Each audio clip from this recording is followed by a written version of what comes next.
Hola mundo, soy Alfonso Salvador para 1959 Radio. Presentamos los sucesos de enero de 1892 en Jerez. Pequeño índice. Unas declaraciones sobre la mano negra del Congreso de Valencia, 1883. Surge la organización anarquista de la región española. Decadencia de las sociedades profesionales. La insurrección jerezana y sus consecuencias. Intervino Malatesta en los sucesos. Intermedio periodístico.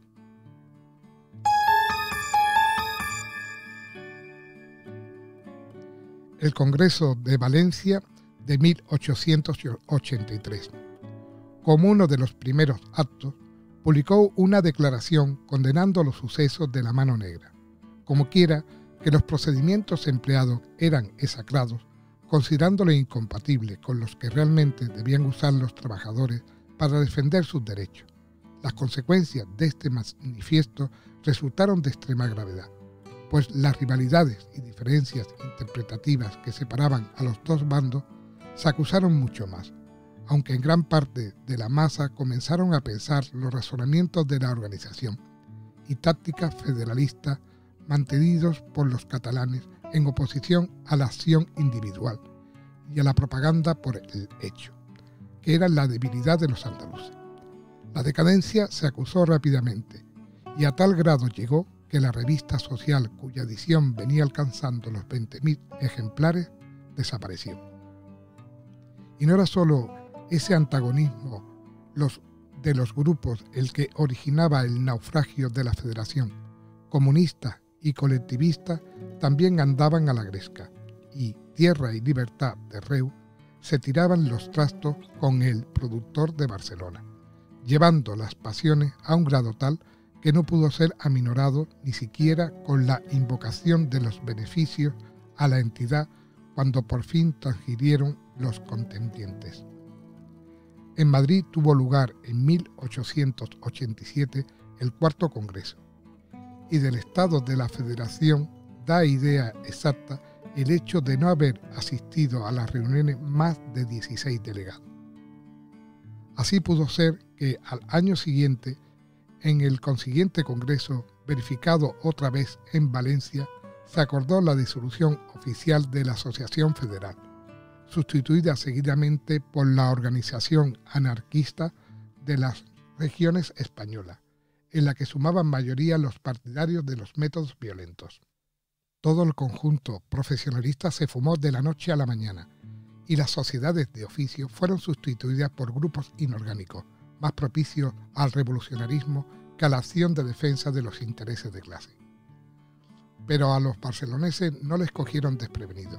Unos cuantos que barruntaban el próximo hundimiento de la organización anarquista de la región española constituyeron en 1888 la sindical titulada Pacto de Unión y Solidaridad, la cual recogieron el acuerdo del Congreso de París de 1889 sobre la celebración de la fiesta del trabajo. Convocó a una asamblea en Madrid, marzo de 1891, que tuvo lugar con asistencia de anarquistas y socialistas, y en las que los congregados decidieron prestar su apoyo a la conmemoración del 1 de mayo, declarando la huelga general, que se aprovecharía para presentar a las autoridades determinadas peticiones. Fue exclusivamente en la ciudad condal donde el acuerdo tuvo virtualidad, aunque en sí constituyó un serio fracaso. El proceso de los cabecillas principales de la insurrección, sofocada prestamente por la guarnición de Jerez, no amilanó a los anarquistas. Ante al contrario, se entregaron a la obediencia ciega a los dispuestos en el 10º Congreso de Londres, al recomendar como método la propaganda por el hecho, y para el debido cumplimiento de las consignas se prepararon los exaltados, que muy pronto dieron fe de vida en acción de todos conocida, que iremos comentando sucesivamente. Lo más notable de los sucesos de Jerez reside en la participación de Fermín Salvochea, que en los días de auto se encontraba preso en Cádiz. Los primeros detenidos, Lebrijano, Busiqui, Lamela, Zarzuela y 10 caballeros, entre otros, aunque Cabecilla no estaba muy al tanto de las interioridades. Días después cayó en poder de las autoridades Files Gravalo, conocido por el madrileño, que en la primera de cambio y sin duda para eludir mayores responsabilidades conjuradas contra él, puso al descubierto la intervención de Salvoechea, sin perjuicio de lo que tales manifestaciones pudieran encerrar. La prueba más real estaba fundamentada en la existencia de una carta dirigida al referido doctrinario en la que se anunciaba el comienzo de la insurrección. Condenados a la última pena, Lamela, Zarzuela, Busiqui y Lebrijano, la sentencia fue cumplida el 10 de febrero. El exclusivismo de los anarquistas catalanes, que tan plenamente se había manifestado con ocasión de crearse la organización que llevaba el extraño título de Pacto de Unión y Solidaridad, interpretado por otros como Pacto de Solidaridad y Asistencia, continuó ascendiendo en grado y tratado de imponer uno de los más importantes preceptos de la entidad citada, en el que se decía: siendo la anarquía negación de todo gobierno, el asociado debe gozar de completa libertad, por lo que ninguna sociedad con autoridad será reconocida. Se trata de un cambio de tónica que no puede ser desconocido, porque realmente las normas ácratas de los barceloneses se trastornaron profundamente. Hechos que posteriormente tuvieron lugar lo declaran. Atentado contra Martínez Campos, las bombas del Liceo y las de Cambio Nuevo demuestran sencillamente que los que se denominaban anarquistas puros quieren realizar una siembra escudada en el principio de la propaganda por el hecho. Y antes de entrar en el estudio de la citada violencia, prólogo de la racha que habría de culminar en la Semana Trágica, queremos recoger ciertos curiosos datos de las actividades cooperativistas que omitimos a su tiempo para mejor hilvanar el periodo jerezano, es decir, aquel que empezó con la mano negra y finalizó con el conato de insurrección que en la línea anterior quedó descrito. Se había celebrado en Reo un certamen literario organizado por el Centro Socialista, y entre los distintos trabajos presentados figuraba uno apadrinado por el Centro de Amigos de dicha localidad. Todavía se ignora si la razón política pesó entre los socialistas más que la calidad del trabajo. Los interesados de filiación anarquista creyeron íntimamente que la decisión de no premiarlo estribó en las rivalidades sociales.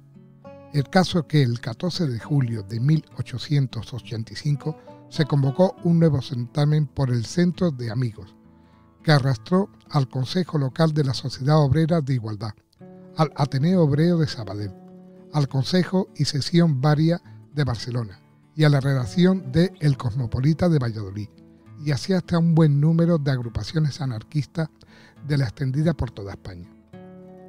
Que el concurso no pasaba de pretexto lo indica que uno de los temas sometidos a la deliberación consistía en la formulada sobre organización y aspiración de la Federación Regional de los Trabajadores y a las diferencias entre comunismo y colectivismo.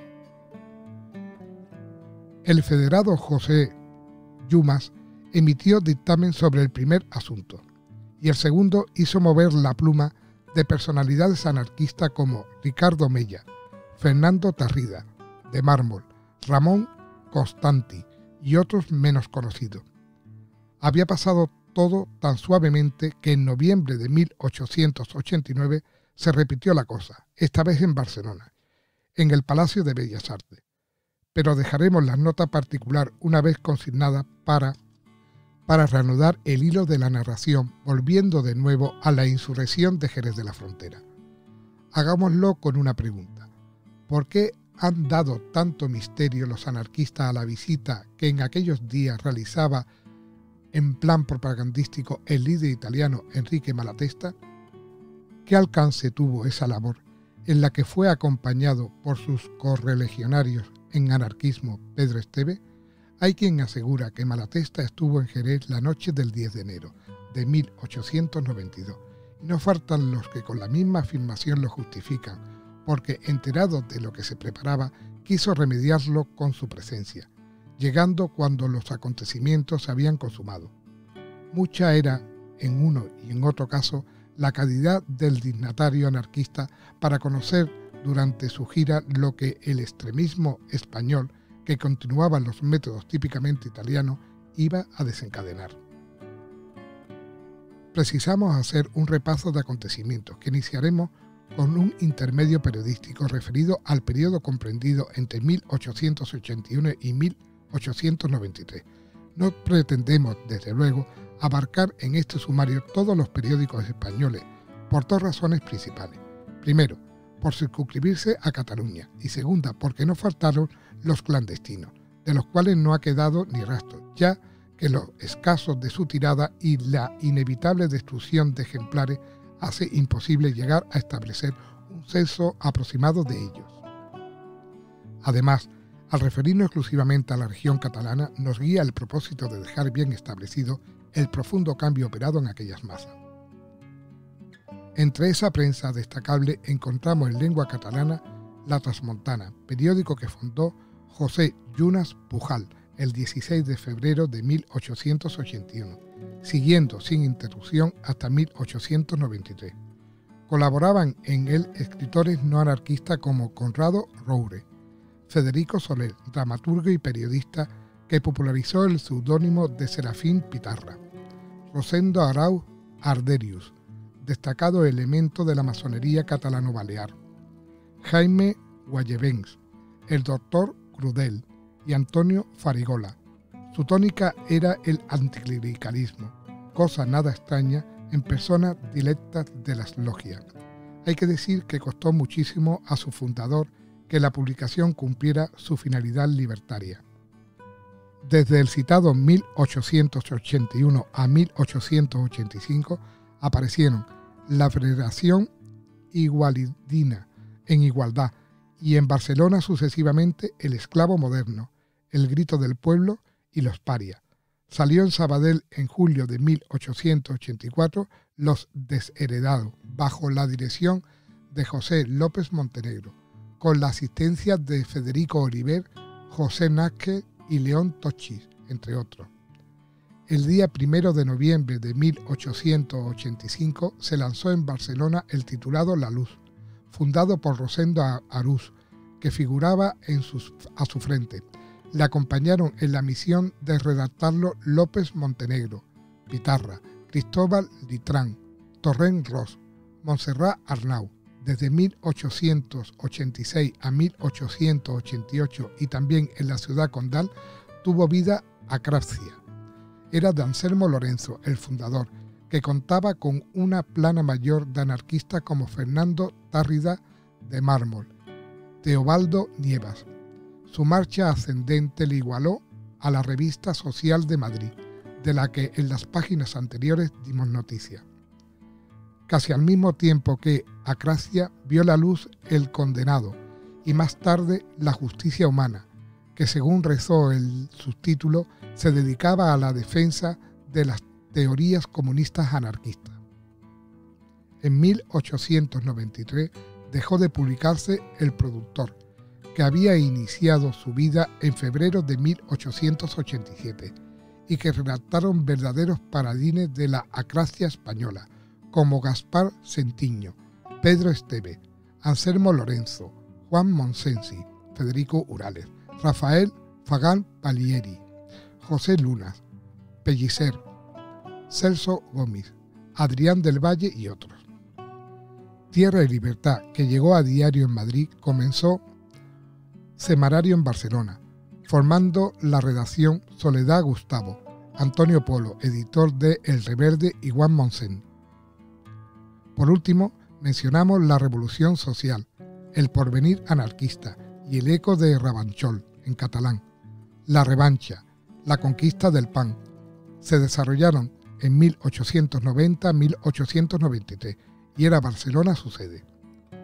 Desde esta prensa se animó constantemente a las masas al cumplimiento del ideario anarquista. Por ella conocemos la agitación del 10 de junio de 1881, en la que 3.200 carpinteros barceloneses declaran la huelga, y los actos organizados por los constructores de edificios de Cataluña que consiguen celebrar un mitin en el Odeón, 12 de julio del mismo año, con asistencia de delegaciones del ramo de numerosas entidades afines de la provincia. Acogen satisfactoriamente en 1883 la fundación de escuelas laicas en Tarrasa y suspenden su publicación durante la huelga del ramo de impresores en 1883, mes de enero, como solidaridad con varios asociados despedidos del Diluvio, la Gaceta y la Esquella. Secundando consigna, el procurador lanzó el 1 de mayo de 1887 un número extraordinario dedicado a los sucesos de Chicago, y 3 años después, en 1890, se acoge la orden de paro conmemorativa de la fiesta del trabajo, propagando el mitin de Tívoli, que finaliza con una manifestación que marcha al gobierno civil, haciendo entrega al señor Antúnez, primera autoridad de la provincia, de las conclusiones de rigor. Pero no terminan aquí los sucesos. La huelga general se declara al siguiente día y ha de tomar el mando el capitán general, sin que pueda evitarse el día 4 la explosión de una bomba en la calle Canuda, frente al Fomento del Arte. Nuevos conflictos se suceden en este periodo. Paro en tranvía y en gas Lebón, y otros de carpinteros, sombrereros, metalúrgicos y albañiles.